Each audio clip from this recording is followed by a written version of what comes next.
बाबा जी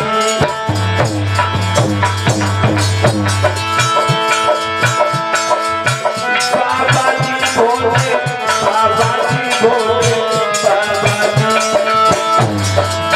तुम दे भोले बाबा जी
चाहिए बताओ, मणि की माला डलवा दे और के लिए तू साला साली दिलवा दे।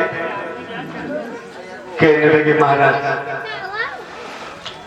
इनमें से हमें कुछ भी नहीं चाहिए, मुझको कुछ नहीं चाहिए महाराज। बोले और आपको क्या चाहिए? बोले महाराज हमें कुछ नहीं चाहिए, केवल 3.5 कदम पृथ्वी चाहिए। बोले क्या?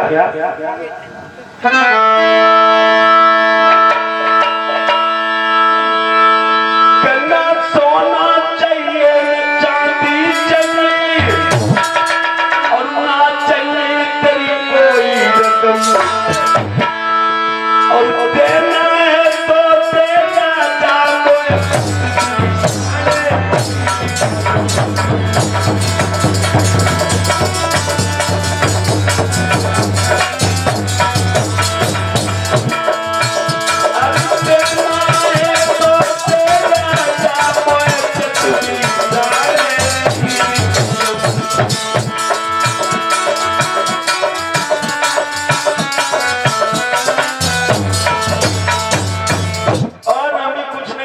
महाराज 3.5 कदम पृथ्वी मुझे चाहिए।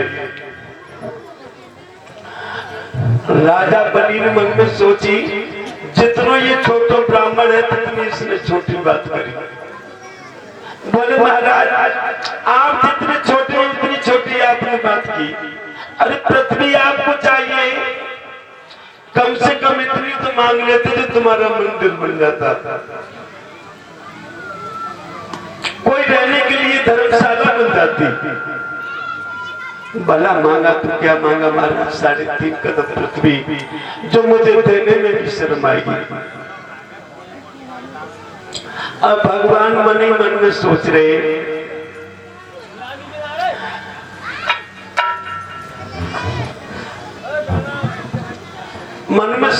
कि 3.5 कदम पृथ्वी। बोले महाराज मुझे केवल 3.5 कदम पृथ्वी चाहिए। बोले यदि आप कह रहे हो तो ले लीजिए।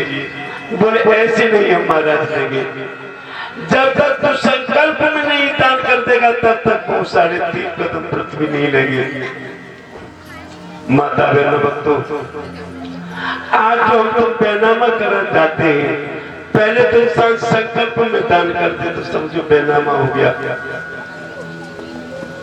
बोले महाराज संकल्प में तू छोड़ देगा तो मैं तेरी पृथ्वी को लूंगा, मैं नहीं लूंगा, वापस चला जाऊंगा।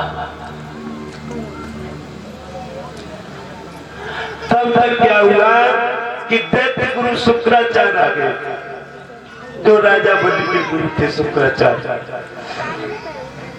शुक्राचार्य जैसे ही आए, शुक्राचार्य की नजर पड़ी तो शुक्राचार्य ने तो पहचान लिया कि ये कोई नहीं, ये तो भगवान है। और बलि नहीं समझ रहा कैसा चक्कर में पड़ा है, स्वयं भगवान है, ब्राह्मण नहीं है, ब्राह्मण की देश में है। एकदम इशारा किया, बलि धराओ। एकदम बलि को बुलाया, बोले ये कौन है? बोले ब्राह्मण है। क्यों आया? बोले 3.5 कदम पृथ्वी मांग रहा है। बोले इसके चक्कर में मत आ जाना, ये कुछ साधारण ब्राह्मण नहीं है। बोले और कौन है? बोले स्वयं भगवान है। बलि कहने लगा महाराज भगवान है तो पैसे भी कल्याण हो जाएगा, मैं तो दान कर रहा हूँ। स्वयं भगवान है, दरवाजे पर भिखारी बन करके आया है तो मुझे इनकार क्या करनी चाहिए? बोले मान जा, मैं तुझे समझा रहा हूँ, ये बहुत बड़ा चटिया है, ये जिसके साथ में छल करते वो पर बच नहीं पाता है। राजा बलि समझा रहे थे।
बना दो तेरे बाबा का वध किया इसी ने, हेड़ा कश्यप को मारा शेर बन करके, और भस्मासुर को औरत बन करके मार दिया इसने।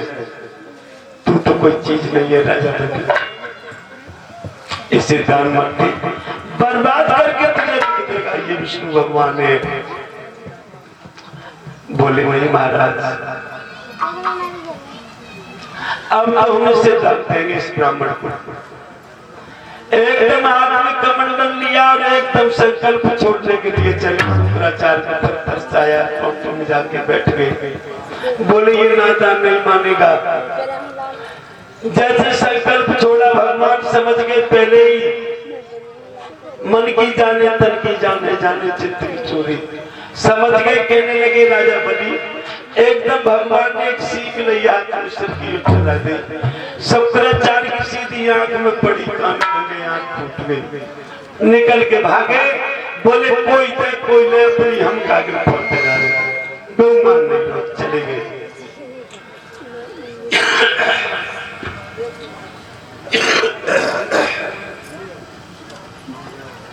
प्यारे भगवान प्रेमियों, संकल्प छोड़ दिया। राजा बलि ने कह दिया महाराज 3.5 कदम पृथ्वी ले लो, एकदम पैराट रूप भगवान ने धारण करो, एक पग में और एक लोक नाप लो।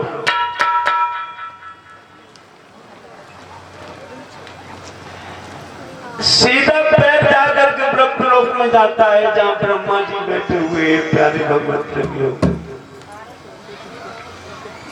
जाकर के पर्वत की श्रृंखला से भगवान का अंगूठा पैर पर टकरा गया। अंगूठे से खून निकलने लगा, भगवान का प्रथम अंगूठा। ब्रह्मा जी ने तुरंत उस अंगूठे को उसी जगह पर अपने कमंडल में खून दिया और बड़ा प्रेम से भगवान के चरण का स्पर्श किया, दोहन किया।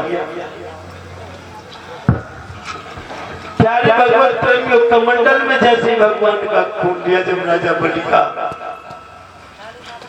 तो उसी कमंडल में उस खून से एक देवतुल्य नाम की कन्या प्रकट हो जाती है। बोलिए गोविंद भगवान की। काफी समय तक ब्रह्मा ने उस देवतुल्य कन्या को कमंडल में रखा।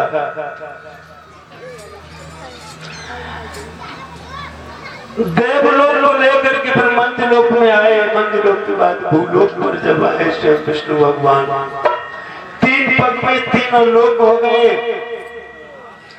आधा पग शेष बचा हुआ है। कहने लगे राजा बलि आधा पग हमारा शेष है, वो हमारा पूरा करो।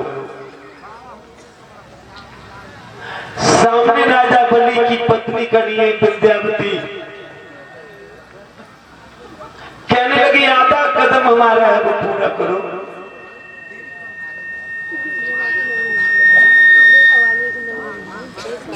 एकदम राजा बलि कहने लगे महाराज आप कैसे पूरा करें? बोले अब आधा कदम हमको पृथ्वी कहां से दोगे? बोले महाराज एक बात बताओ, धन बड़ा होता है या धनी बड़ा होता है? बोले धन से बड़ा धनी माना जाता है जो वो धन को दान करता है। बोले महाराज ये धनी बड़ा होता है, तो क्या धन से 3 कदम तुमको मिल गए और धनी बड़ा होता है, तो इस धनी से आधा कदम अपना शेष पूरा कर दीजिए। इस दास को भी अपने में समर्पण कर लीजिए। रानी विंध्यावती आई, कहने लगे नारी का तो हमेशा कर्म बड़ा होता है, मेरे इस मस्तक को नाप लीजिए, अपना शेष आधा कदम पूरा कीजिए। धन्य है राजा बलि। रानी विंध्यावती को एकदम भगवान प्रसन्न हो गए। शंख चक्र गदाए गले में कौस्तुभ वैजयंती की माला है। स्वयं भगवान कहने लगे हे राजा बलि, इस तेरे दान पर मैं इतना प्रसन्न हूँ कि तूने आज भूमि का दान किया, पृथ्वी का दान किया है। तू हमसे वरदान मांग ले, तू क्या वरदान मांगेगा मैं वही दूंगा, मैं वही दूंगा। मांग ले राजा बलि। आज प्यारे भगवान प्रेमियों, एकदम राजा बलि कहने लगे महाराज आप कैसे भगवान है, कैसे मांगने वाले हो, कैसे देने वाले हो, मेरी समझ में नहीं आया। बोले क्यों? कि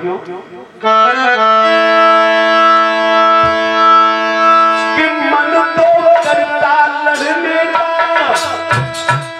पर कैसे लड़ूं असुरारी से, और शोभा नहीं हमको देती है, क्या मांगूं भी कभी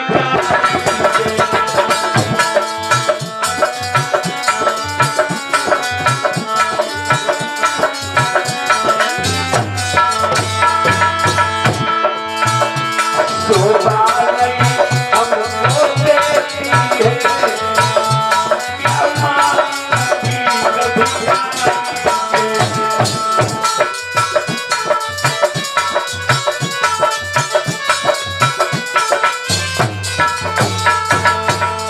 महाराज आप स्वयं भिखारी बनकर के तुम मेरे यहाँ आए और अब आप कह रहे हो तुम हमसे मांग लो। मुझे नहीं शोभा देता है, मैं मांगू तुमसे।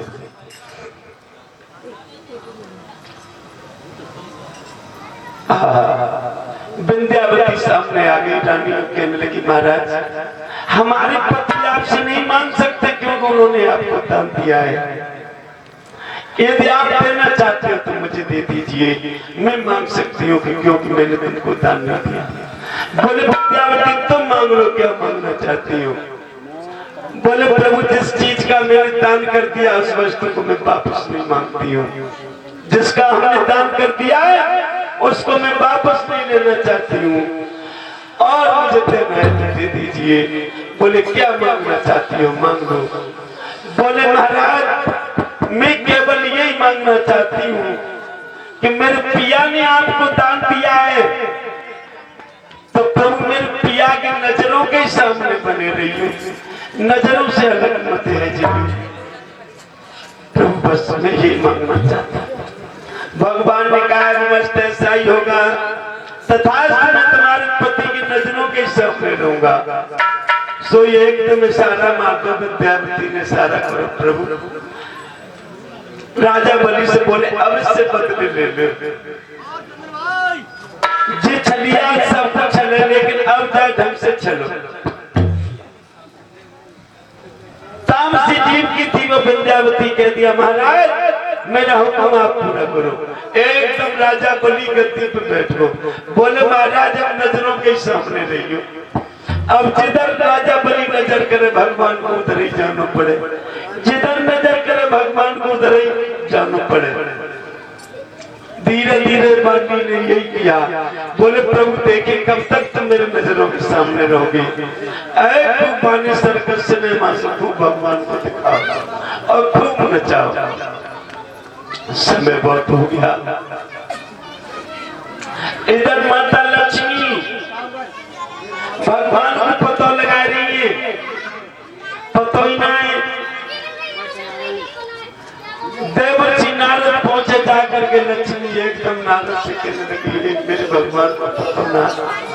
ए नारद तुमने कहीं हमारे स्वामी देखे हो तो बताओ। एकदम उसी समय नारद ऋषि कहने लगे हे देवी लक्ष्मी क्या बात हो गई, क्यों उदास हो? लक्ष्मी कहने लगी देवर्षि नारद कि जानी कहाँ गए भरतान, लक्ष्मी फूट फूट गई।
राजा बलि की चौकीदारी कर रहे हैं। देवर्षि नारद ने बताया राजा बलि के यहाँ भगवान है। आज प्रेमियों एकदम लक्ष्मी माता गई, ज्यादा नहीं 10 मिनट का समय है, समय तो ज्यादा हो गया, 10 मिनट की केवल कथा है, आरती कराएंगे।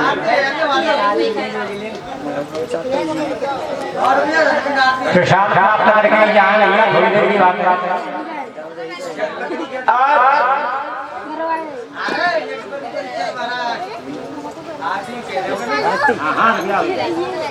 देखा एकदम लक्ष्मी पहुंची तो क्या देखा कि राजा बलि भगवान को नचा रहा है, गद्दी पर बैठा है। कह दिया प्रभु नजरे कोई सामने ले लो।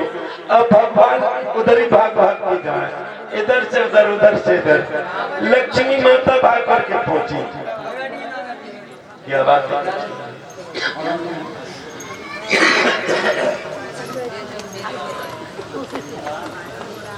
गाई में ये जाची पे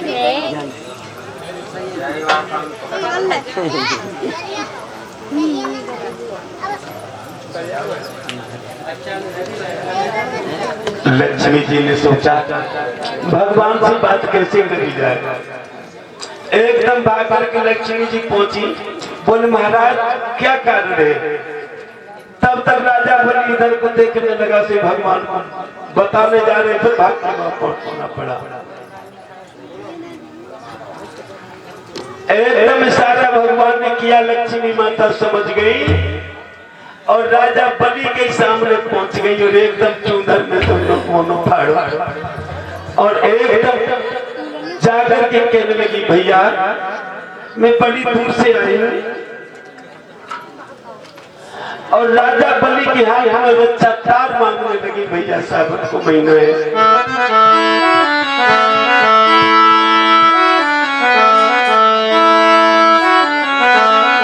बोलिए गोविंद भगवान की।